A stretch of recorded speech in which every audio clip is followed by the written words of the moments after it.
करते हैं हम मियोसिस 2। मियोसिस 1 हमने पूरा पढ़ लिया है, तो मियोसिस 2 में हम एक सेल को लेके चलेंगे, वहां पर 2 सेल बनी थी और उन दोनों सेल्स में जो एक एक क्रोमोसोम था उसके साथ उसकी क्रोमेटिड थी, ये आप देख चुके हैं। तो वैसे ही मियोसिस 2 के अंदर भी वही 4 स्टेजेस हैं जैसे हमने उसमें पढ़ी थी, prophase 2, metaphase 2, anaphase 2 and telophase 2। तो ये भी सेम वही स्टेजेस हैं, बट मियोसिस 2 सेम वैसा ही है जैसा आपने माइटोसिस में पढ़ा है। तो ये बहुत इजी है, माइटोसिस में जो पढ़ा है वही सेम मियोसिस 2 में है। तो हम सबसे पहले करते हैं प्रोफेज 2। सो प्रोफेज 2 के अंदर क्या होगा, वापस से न्यूक्लियर मेम्ब्रेन जो है वो धीरे धीरे डिसअपियर होने लग जाएगी। ठीक है, यही हुआ था वहां पे। क्रोमोसोम्स जो थे वो थोड़े थोड़े थिक हुए थे, कंडेंसेशन स्टार्ट हो गया था। हम एक ही को लेके चलेंगे अब, क्योंकि हाफ हो चुके हैं फर्स्ट उसमें, तो यहाँ पर कंडेंसेशन स्टार्ट हो गया है। ये न्यूक्लियर मेम्ब्रेन, न्यूक्लियोलस, सारे सेल ऑर्गेनल जो है वो डिसअपियर होना स्टार्ट हो जाते हैं और लेट प्रोफेज तक पहुंचते पहुंचते पूरा जो है जब स्टार्ट हो जाते हैं और पहुंचते पहुंचते जब तक प्रोफेज से मेटाफेज में एंटर करेगा तब तक सारा कुछ डिसअपियर हो जाता है, यानी न्यूक्लियर मेम्ब्रेन, न्यूक्लियोलस, सारे सेल ऑर्गेनल वापस से डिसअपियर हो जाते हैं। ये जो सेंट्रियोल था, ये सेंट्रियोल भी डुप्लीकेट हो चुका हुआ था, ये भी अपोजिट पोल की तरफ मूव कर रहा है, यानी यहाँ क्योंकि स्पिंडल फाइबर की फॉर्मेशन हो जानी है और स्पिंडल फाइबर की जब फॉर्मेशन हो जाएगी तभी तो मेटाफेज में एंटर करेगी। तो ये सेंट्रियोल भी अपोजिट पोल की तरफ मूव कर रहे हैं। सारे सेल ऑर्गेनल जो है वो डिसअपियर हो गए हैं, न्यूक्लियस, न्यूक्लियर मेम्ब्रेन भी डिसअपियर हो गई है। अब जब ये एंटर करती है मेटाफेज में, तो यहाँ पर आ चुका है सेंट्रियोल,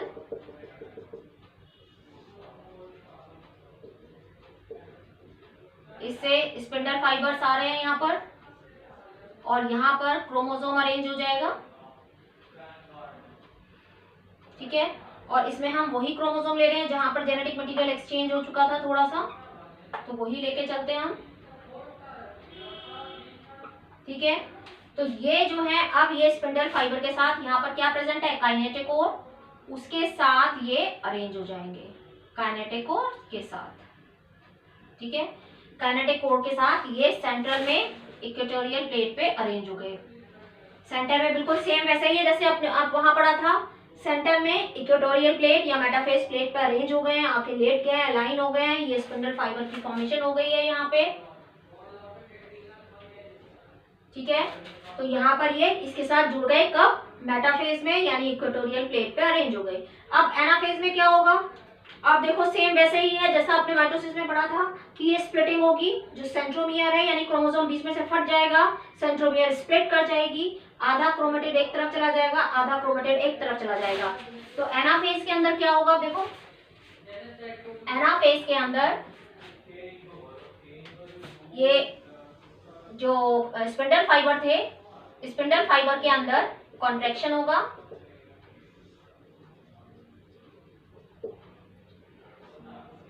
अब आधा क्रोमेटिड एक साइड पे पहुंच गया है और आधा क्रोमेटिड एक साइड पे पहुंच गया है।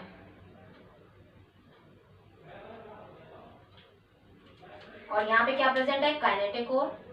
तो स्प्लिटिंग हुई, स्प्लिटिंग होने के बाद क्या हुआ, क्रोमेटिड सेपरेट हो गए। देखो एनाफेज में ये मेटाफेज थी, ये वाली फेज कौन सी थी, मेटाफेज। मेटाफेज में इक्वेटोरियल प्लेट पे अरेंज होते हैं। एनाफेज, एनाफेज 2, एनाफेज 2 में क्या हुआ, देखो डिफरेंस, यहाँ पर ये इक्वेटोरियल प्लेट पे अरेंज है, क्रोमेटिड इसके साथ है, यहाँ पे क्रोमेटिड की स्प्लिटिंग हो गई और ये इक्वेटोरियल प्लेट से दूर हो गए, आधा क्रोमेटिड को लेके, यानी क्रोमोसोम बीच में से स्प्लिट कर गया, फट गया, सेंट्रोमियर स्प्लिट हो गई, क्रोमेटिड एक तरफ चला गया, एक तरफ चला गया। अब ये डॉटर क्रोमोसोम कहलाएंगे क्योंकि इनके पास सेंट्रोमियर बन गई है। तो एनाफेज के अंदर क्रोमोसोम का नंबर डबल है, सिर्फ एक यही फेज ऐसी है जिसके पास क्रोमोसोम का नंबर डबल होता है। तो यहाँ पर क्रोमोसोम का नंबर डबल हो गया, 2 क्रोमोसोम हो गए एनाफेज के अंदर। तो कई बार इस पे भी क्वेश्चन आ जाता है, तो आपको ध्यान रखना है कि एनाफेज में क्रोमोसोम का नंबर डबल हो जाता है थोड़े टाइम के लिए, जब तक कि टीलोफेज नहीं होती। तो एनाफेज में क्रोमोसोम का नंबर डबल हो गया। अब टीलोफेज आएगी तो वापस से फिर से क्या होगा, ये इधर चले गए, ये इधर चले गए, फिर से उसमें क्या होगा, पहले कंडेंसेशन हुआ था तो टीलोफेज उसका बिल्कुल अपोजिट है, तो क्या होगा वापस डीकंडेंसेशन हो जाएगा, दो सेल्स बन जाएंगी। तो टीलोफेज स्टेज में क्या होगा आप देखते हैं, यहां पर एक सेल आ जाएगी, एक सेल इधर बन जाएगी, एक सेल इधर बन जाएगी, और मतलब वही पहले तो कंस्ट्रक्शन अपीयर होगी, पहले मैं आपको कंस्ट्रक्शन बता देती हूँ, वैसे आपको पता ही है कि यहाँ पे कंस्ट्रक्शन अपीयर होगी, उसके बाद ये दो सेल बनती है। ठीक है, तो ये एक पोल पे पहुंच गए हैं, थोड़ी थोड़ी कंस्ट्रक्शन इस तरह से अपीयर हो जाती है, न्यूक्लियर मेम्ब्रेन वापस से रीअपीयर हो जाती है, सेंट्रियोल इधर है, ठीक है, और ये वापस से जो अभी एक था,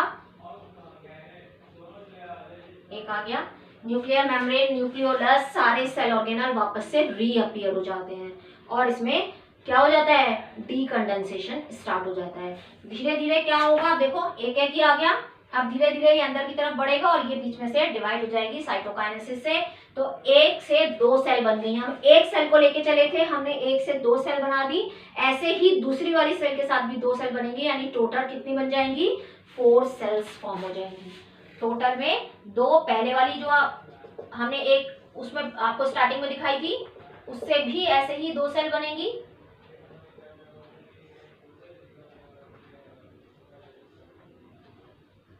ठीक है, और चारों के क्रोमेटिड्स अलग अलग होंगे। एक में जो था वो ये वाला है, जेनेटिक मटेरियल एक्सचेंज हुआ था, एक में यहाँ पर जेनेटिक मटेरियल एक्सचेंज में दिखा देती हूँ रेड वाला, क्योंकि हमने उसको रेड से बनाया था, उस वाले क्रोमोसोम को हमने रेड से बनाया था, ठीक है, तो हम उसको रेड से बनाते हैं, और यहाँ पर जेनेटिक मटेरियल थोड़ा सा एक्सचेंज हुआ था। तो ये चार तरह के, एक तरह से समझ लीजिए स्पर्म की फॉर्मेशन हो गई, एक सेल से जो है वो यानी स्पर्मेटोगोनिया, जो स्पर्म प्रोड्यूसिंग जो स्पर्म मदर सेल है, उससे 4 स्पर्म बन गया, और चारों के अंदर देखिए कुछ ना कुछ चेंजेस होते हैं, जिसकी वजह से सब एक दूसरे से अलग होते हैं।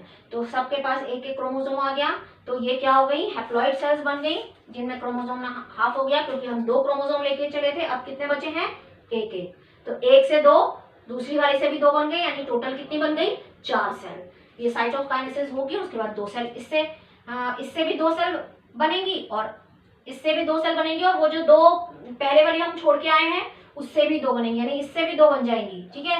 इसको भी मैं अगर बीच में से स्प्लिट करके ऐसे दिखा देती हूँ, तो ये 2 सेल बन गई, तो टोटल में कितनी बन गई, 4 सेल्स। तो मियोसिस 2 में एंड तक पहुंचते पहुंचते 4 सेल बन जाती हैं। तो इस तरह से खत्म होता है हमारा मियोसिस, और आपने देखा कि यहाँ पर रिकॉम्बिनेशन बना है, कहाँ पर होती है ये, कौन सी सेल्स में होती है, आपको पता है गोनाड्स में, जो स्पर्मेटोगोनिया या oogonia या microspore mother cell, megaspore mother cell में होता है, जेनेटिक वेरिएशंस आते हैं, रिकॉम्बिनेशंस बनते हैं, और वेरिएशन है तो इवोल्यूशन का रॉ मटेरियल है, तो ये बहुत जरूरी है, क्योंकि इसी की वजह से सब एक दूसरे से अलग होते हैं। तो यहाँ पर जाकर 4 सेल बन जाती हैं लास्ट में। तो आपको समझ में आ गया होगा। Thank you, thanks for watching.